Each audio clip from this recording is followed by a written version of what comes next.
Hello, and thanks for joining me today. My name is David Carr, and I'm a research professor of environmental sciences at the University of Virginia. And today, I'd like to talk about Blandy Experimental Farm, where I serve as the director. When I give talks like this, I love to start with this slide. This is the entrance sign to Blandy as it existed in about 1997 when I first arrived. And the thing I love about this sign is all the different names that you see: the State Arboretum of Virginia, Orlandy White Arboretum, Blandy Experimental Farm, and the University of Virginia. And to many people, they look at a sign like this and they look at all those names and they think that this is an organization that maybe has an identity crisis. But in fact, we are all these things, and each of these things represent a different part of our history and maybe a different part of our mission.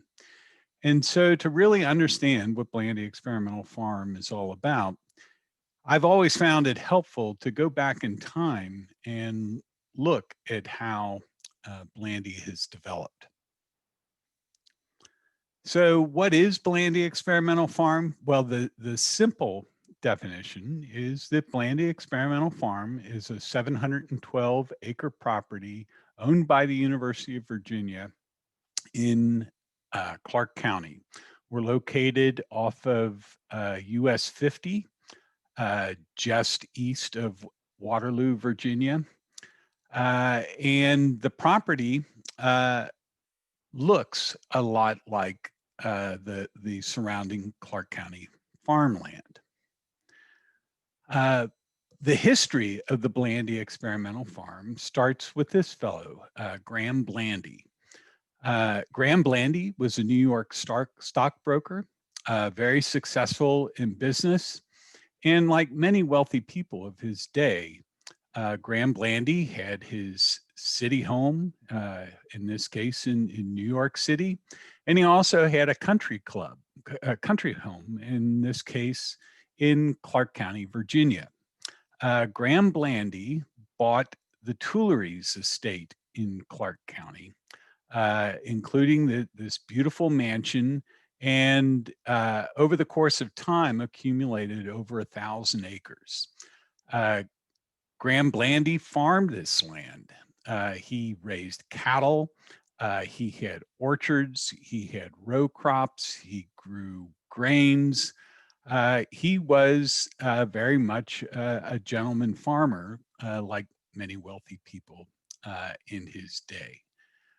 When Graham Blandy died in 1926, his will specified that 712 acres of his estate, go to the University of Virginia to educate boys in farming in the various branches. Now, if you are a lifetime resident of Virginia and you wanted to learn anything about farming, you probably wouldn't have gone to the University of Virginia. There's another university in the state of Virginia that is maybe a little bit better equipped to educate boys about the arts of farming. But the university accepted this very generous gift from Graham Blandy, and they took possession of the property. The property was old farmland from the days of the Tuileries estate. It didn't have much in the way of buildings on it, but it had this building, which was the slave barracks prior to the Civil War, and the University of Virginia saw some promise in it, enough promise that they were able to hire away a promising young geneticist from the Brooklyn Botanic Garden by the name of Orland White. Dr. White was hired into the Department of Biology at the University of Virginia so that he could serve as the first director of the Blandy Experimental Farm, beginning in 1927. Dr. White refurbished the old building at Blandy and converted the lower floors into laboratories and the upper floors into dorm rooms. He began to bring graduate students up to Blandy to conduct research. And interestingly, he began to plant trees, and a little bit more about that in just a few moments. Dr. White planted trees for various reasons. He planted trees from all over the world, bringing them to Virginia to find out which species might be hardy here. He had a particular interest in trees of the Southwest. These are Arizona cypress. He was so fond of these trees that after he died in 1972, his ashes were scattered at the base of these Arizona cypress. Graham Blandy planted a huge ginkgo grove, one that to this day is still one of the largest groves of ginkgo trees outside of China and Japan. It's a spectacular collection of ginkgos and one of our biggest attractions every late October and early November. He planted the ginkgo trees to learn about the genetics of sex determination in trees. Ginkgos are unusual in that they exist as both males or females. In this case, this is a female ginkgo tree producing these globular fruits. But the main reason that Orland White planted all these trees was that he needed chromosomes. So in the 1920s and 1930s, we did not yet know that DNA contained the genetic information for inheritance. But we did know that genes resided somewhere on the chromosomes. And Dr. White hoped that by understanding the chromosomes of trees, we might better understand their evolutionary origins and how different trees and different plants are related to one another. But in order to get chromosomes out of trees, you need living plant material. And so Dr. White needed to bring trees from all over the world for his students to use in their genetic studies. The research program at Blandy under Dr. White's guidance continued to grow, and as it grew, he needed more space. And in 1941, he put on a major addition to the quarters building, including what is now the center and west wings of the quarters.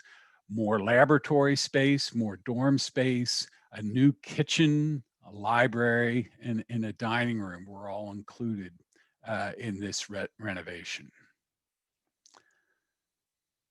I haven't talked a lot about farming. Dr. White was a plant geneticist. He was not really an agricultural professor, but he trained geneticists as PhD students who then went on to universities, especially throughout the southeastern United States, to become the geneticists in agricultural departments. And so perhaps indirectly, Dr. White really was living up to Graham Blandy's original bequest. One of the things I really love about this particular picture is these three women sitting here on the grass in front of the three male faculty at Blandy. This photograph was taken in the early 1940s. And of course, in the early 1940s, most of the young men of college age were in the European or Asian theaters fighting World War II. And the university began to make exceptions to their admission policies. As many of you may know, the University of Virginia was an all-male university right up until about 1970. But during the war years, Blandy Experimental Farm admitted women into their graduate program. And these three women here in the grass are all PhD students. I've read about Dr. White and Blandy in this era, and Dr. White admitted that he opposed the admission of women into the biology graduate program. And he voted against every application from a woman into this program. The women that went through the program proved highly distinguished. And if I may point out one person in particular, this woman on the right here is named Margaret Menzel, who went on to a very distinguished career after completing her PhD at Blandy as a geneticist at at Florida State University. Her career was so distinguished that there is an award named in her honor at the Botanical Society of America's annual meeting every year. White proved that he was able to grow a little bit as a human, and as these women graduated through his program, he admitted that he was wrong about denying their admission, and that they were every bit as good a student as any of the men who went through his programs. All through White's tenure as director of Blandy Experimental Farm, he continued to plant his trees. As I said before, these trees were used for his research program. But one of the things I really admire about his approach was if I were doing this, if I were creating a research collection of trees, it would probably look like an orchard. But White had an amazing sense of landscape design, and he landscaped Blandy's property with his research collection. The trees were not planted without some scientific order. In fact, if you pay attention to how the trees are laid out in the Arboretum, what you'll find is that they are grouped according to plant family and based on the system that museums used in the 30s, 40s, and 50s to order the sequence of plants in their herbarium. So it's an amazing scientific collection of plants from families of plants throughout the world. One of the other amazing things to me about White and his sense of landscape is that Dr. White retired in 1955. And the photo here on the left is a photo looking back at the quarters from 1949. And here on the right is a photo that I took in 1999, shortly after I arrived, from approximately the exact same spot. in the Arboretum, looking back at the quarters. And what's very clear to me is that this beautiful collection of conifers that we have around the quarters, uh, the gap that you can see through the trees so that you can see the building, not visible in this particular photo, but the alley that separates the conifer collection and visualizes the terraces. None of that really would have been evident by the time White retired in 1955. He had the vision of what this landscape might look like in the 1990s, but he probably never lived to really see it in its full glory as we know it today. After White retired in 1955, his successor was another plant geneticist, Ralph Singleton, that the University of Virginia hired away from the Brookhaven lab. Ralph Singleton was a plant geneticist, but had a very different interest than White. In some ways, he was a better fit for Blandy's mission for agricultural research because he was very interested in breeding corn. He had made a reputation for himself in developing varieties of hybrid corn. But by the time the University of Virginia hired Singleton away from Brookhaven, his research had taken an interesting, maybe you'd say colorful turn. So in the mid 1950s, the United States is in the middle of the Cold War. And both the United States and the Soviet Union are rapidly building up their nuclear arsenals. In 1953, Dwight Eisenhower gives an address to the United Nations that becomes known as his Atoms for Peace speech. And it initiates the Atoms for Peace program.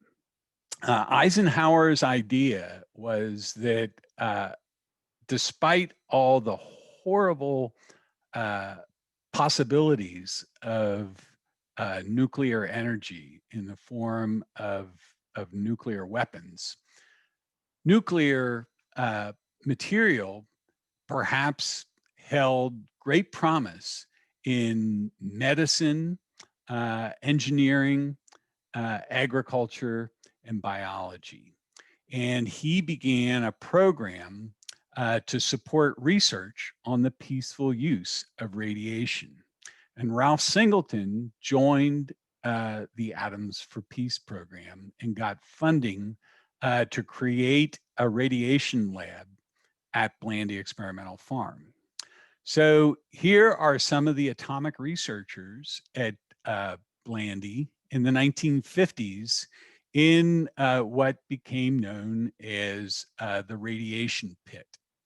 And so under this big block of bricks deep underground here is a huge radioactive cylinder of cobalt. What these researchers would do is place corn plants around at different distances away from this cobalt source, leave the pit, and then remotely raise the cylinder of radioactive cobalt out of that pit and irradiate those plants. The hope was that the radiation would produce new genetic mutations, some of which might be useful for plant breeding to produce more hardy or more drought resistant or more insect resistant or generally better yielding varieties of corn. And that was Singleton's research program for his 10 years as director of Blandy Experimental Farm. When Singleton retired in 1955, the biology department reconsidered Blandy and decided that the future of biology uh, lent more towards cell and molecular biology, and they saw very little use for this large farm property up in Clark County, Virginia. And so the biology department very suddenly pulled out of Blandy, and from 1955 until the 1980s, or 1965, sorry, and through the early 1980s, Blandy was essentially mothballed. There were no university programs at Blandy. There was no research conducted at Blandy. And about the only interesting things going on at Blandy during that period of time were weddings. That all began to change in the early 1980s when a young professor in the newly formed Department of Environmental Sciences, Ed Connor, rediscovered Blandy and thought that it had great potential as an ecological field station. And so Dr. Connor wrote a proposal to the university to move Blandy Experimental Farm under the guidance of this new Department of Environmental Sciences and create an ecological field station at Blandy. Ed Connor uh, uh, began to hire faculty who would be stationed up at Blandy. His first hire was Michael Bowers, who was a small mammal ecologist, and who later served as director of Blandy after Ed left for San Francisco State University in 1997, right about the time I arrived at Blandy. But the two of them, along with a third faculty, Chris Sacchi, who was hired to become the curator of the Arboretum, began to breathe new life into Blandy and bring undergraduate and graduate students back to Blandy, start courses again at Blandy, and begin to create a new academic community at Blandy Experimental Farm. Right about the same time, in 1986, the value of the Arboretum, which had been named in honor of Dr. White as the Orland E. White Arboretum, the value was recognized by the Virginia General Assembly, and they designated the Orland E. White Arboretum as the State Arboretum of Virginia, a title that our Arboretum has held ever since. From that point on, Blandy began to hold not just its traditional academic mission of supporting research, but also a very important public mission. The Arboretum is open to the public 365 days a year from dawn until dusk at no charge. And so anyone is free to come to Blandy and walk our grounds and enjoy the collection that Dr. White began. And in the course of a typical year, we see over 200,000 visitors at the State Arboretum of Virginia.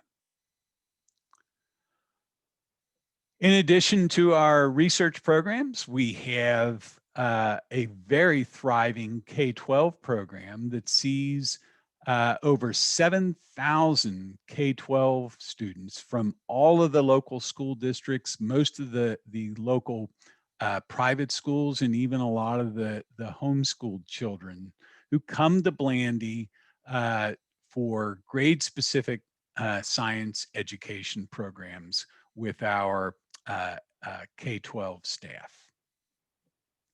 Of course, we retain our mission for scientific research. We support research from faculty from other colleges and universities, from undergraduates from all over the country, and from graduate students from the University of Virginia and elsewhere.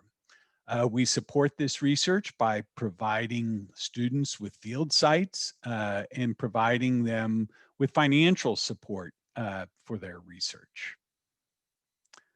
We also support research by providing the necessary facilities. So although many of our students work in the field, almost all of them need at some time laboratory space, and we have a modern laboratory that we dedicated in 2012 and a modern greenhouse that we dedicated in 2017.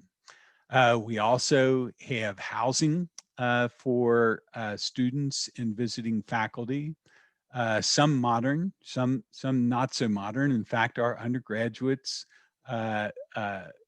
sleep in the same dorm rooms that Orland White's original students stayed in the 1920s and 30s. In a typical summer, we have between 30 and 35 researchers from all over the countries who spend their summer at Blandy conducting research in ecology on plants, insects, birds, small mammals, turtles, frogs, just about anything you can think of that you might find here in the Shenandoah Valley.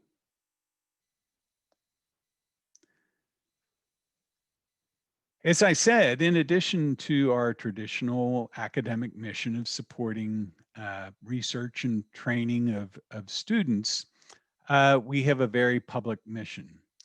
And a very important part of our public mission is the foundation of the State Arboretum, or as it's often known, FOSA. FOSA began as the Friends of Blandy in the early 1980s, right about the same time as Ed Connor was rediscovering the Blandy Experimental Farm's potential value as a research station for the Department of Environmental Sciences. The members of the Friends of Blandy saw the value of the Orland E. White Arboretum as a public resource. And so those early members of the Friends of Blandy were instrumental in getting that General Assembly declaration to name the Orland E. White Arboretum as the State Arboretum of Virginia. The foundation of the State Arboretum is crucial for providing volunteer opportunities for gardens, volunteer opportunities for events and other programs. The foundation is a critical part of fundraising for the Arboretum and other Blandy programs. The foundation also puts on most of our major events during the course of the year. Their biggest event is Garden Fair on Mother's Day weekend. And Garden Fair features a wildly popular plant sale. The foundation puts on many different public programs, including our very popular Firefly Festival.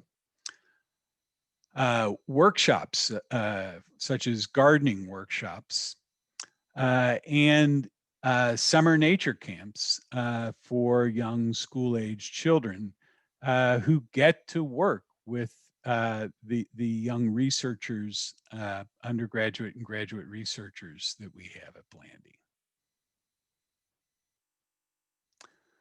And of course, our longest running public program at Blandy are the holiday workshops that take place in early December every year.